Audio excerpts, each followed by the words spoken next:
Model স্ত্রী ভালোবাসায় অশান্তি, সংসারে অশান্তি ঝামেলা সহ্য করতে না পেরে অবশেষে স্বামী করলেন আত্মহত্যা।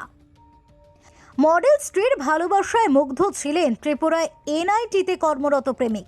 মডেল স্ত্রীকে ভালোবেসে বিয়ে করেন প্রেমিক। প্রেমিকের বাড়ি অমরপুর। কাজের সূত্রে প্রেমিক এবং মডেল প্রেমিকাকে নিয়ে একসঙ্গে ভাড়া থাকতেন রানীর বাজার। প্রেমিক ও প্রেমিকার ভালোবাসাও ছিল গভীর, কেননা প্রেমিক তো ভালোবেসেছিলেন প্রেমিকাকে। এই প্রেমিকা হলেন রামনগর বনেদি বাড়ির মেয়ে লাস্যময়ী। দিনের পর দিন প্রেমিককে বোকা বানিয়ে চলেছেন। প্রেমিকের বাবার অভিযোগ মডেল লাস্যময়ীর বিরুদ্ধে। কি বলছেন প্রেমিকার বাবা? মোটে মিল আসলো না, আবার বাচ্চা হয়েছে। আচ্ছা যাই, বাচ্চা তো হয়েছে, মোটামুটি মিল হইব। গুয়াহাটি গেছে, গুয়াহাটিতে প্লেনে গেছে কলকাতা। কে গেছে গা? এই মহিলা। আচ্ছা, ছেলের বউ? হ্যাঁ, আমার ছেলের বউ। মানে কি করতো উনি? আমরা শুনছি মডেলিং করে বলে। আমরা বিয়ের সময় শুনছি যে নার্স, পরে যা দেখি টেলিফোন মালিকও তো কইছে যে এখানে আমার অন্য লোক আইতো। বলছে না আমার বাড়ি অন্য লোক ঢুকতে পারতাম, মালিকের লোক কইছে। আপনার ছেলে কোন জায়গাতে থাকতো? রানীর বাজার ধান চমনি থাকতো। ঘটনার সূত্রপাত, প্রেমিকের দাবি ছিল প্রেমিকার কাছে সন্তান নেওয়ার জন্য, কিন্তু প্রেমিকা রাজি হননি। এতেই বাধে গন্ডগোল। এরপরেই মডেল স্ত্রীর কপালে নেমে আসে অন্ধকার। শোনাবো কি বলেছেন মডেল স্ত্রী এবং লাস্যময়ী প্রেমিকা। আমার স্বামীর সাথে আমার ঝগড়া হয়েছিল। কি বিষয় নিয়ে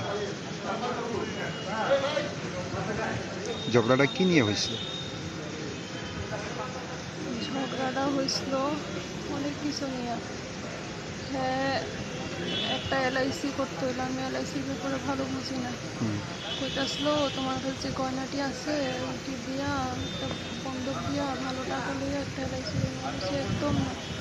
আমি গয়না দিতাম না। এর আগের বারও গয়না দিছি করে আমার স্বামী বন্ধক দিছে, বন্ধক দিয়ে আমি ছুটাইয়া আনছি, কিন্তু আমি গয়নাটি দিতে চাইছি না।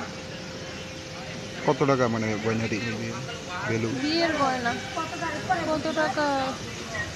টাকা লইয়া ডিপ্রেশনে আসতো। সঙ্গে হ্যাঁ চাইতেছিল আরেকটা বেবি নেওয়ার লিগা। স্বামী কইছে এখনে তো মাত্র বিয়ে হয়েছে, 1 বছর হয়েছে, ডক্টরও তো মনে করছে যে বেবি তো পরেও নিতে পারবে। তো আমি বেবি নিতে চাইছি না। আমি কইছি এখন আমি বেবি নিতাম না, অনেক আগে থেকে। আর হ্যাঁ একটু রাখলেই পট করে চিকতে থাকে, তো তার ফ্যামিলির মানুষও সবাই জানে।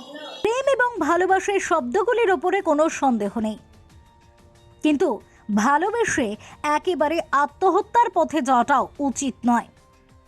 কি হয়েছিল আসল ঘটনা রন্ধ্রে রন্ধ্রে যে রহস্য লুকিয়ে রয়েছে তা তুলে ধরবে এসডি নিউজ মিডিয়া।